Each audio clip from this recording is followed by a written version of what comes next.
Recent గా మా relatives ఇంటికి గృహప్రవేశానికి వెళ్ళా బాస్. అది ఇల్లా ఇంద్రభవనమా అనిపించింది. ఎంట్రన్స్ డోర్ దగ్గర నుంచి ఇంట్లో ఉన్న ప్రతి పార్ట్ ప్రీమియం గా డిజైన్ చేశారు. ఇంటీరియర్ టచ్ చేసి చూస్తేనే ఆ ప్రీమియం క్వాలిటీ తెలుస్తుంది. ఇది ఒక 3 BHK flat, west facing, total 2000 SFT లో ఉంటుంది. ఎంట్రన్స్ లో మెయిన్ డోర్ చాలా ప్రీమియం లుక్ తో ఇంటి పేరుతో డిజైన్ చేశారు అండ్ వుడ్ క్వాలిటీ కూడా చాలా స్ట్రాంగ్ గా ఉంది. లోపలికి వెళ్ళగానే సీలింగ్ ఫ్యాన్స్ అండ్ లైట్స్ తో చాలా బాగా ఎలివేట్ చేశారు. కబోర్డ్స్ కూడా చాలా ప్రీమియం గా ఉన్నాయి.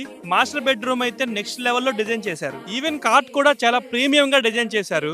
విండో బ్లైండ్స్, వాల్స్ ఇంకా విండోస్ కూడా చాలా బాగా ఆర్గనైజ్ చేశారు. నేనైతే ఈ ఇంటీరియర్ కి బాగా ఫిదా అయిపోయాను. ఎవరు చేశారా అని ఎంక్వైరీ చేస్తే శ్రీ సాయి ఇంటీరియర్స్ వాళ్ళని తెలిసింది. వీళ్ళు మార్కెట్ లో ప్రెజెంట్ ట్రెండ్ కి తగ్గట్లు ఇంటీరియర్స్ చేస్తూ ఉంటారు. క్వాలిటీ విషయంలో అయితే మీరే చూస్తున్నారుగా, అస్సలు తగ్గరు. వీళ్ళు ఏ మెటీరియల్ యూజ్ చేస్తున్నారో కూడా ప్రతిదీ ట్రాన్స్పరెంట్ గా ఉంటుంది. మీకు నచ్చినట్లు కస్టమైజేషన్ కూడా చేస్తారు. ఆల్ ఓవర్ హైదరాబాద్ మీరు ఏ లొకేషన్ లో ఉన్నా ఒక్క కాల్ చేస్తే చాలు, వీళ్ళ టీం వచ్చి మీకు కంప్లీట్ ఇంటీరియర్ చేసిస్తారు. బడ్జెట్ లో మంచి ఇంటీరియర్ డిజైన్ చేయించుకోవాలనుకునే మీ ఫ్రెండ్స్ అండ్ ఫ్యామిలీ మెంబర్స్ కి ఈ రీల్ ని షేర్ చేయండి.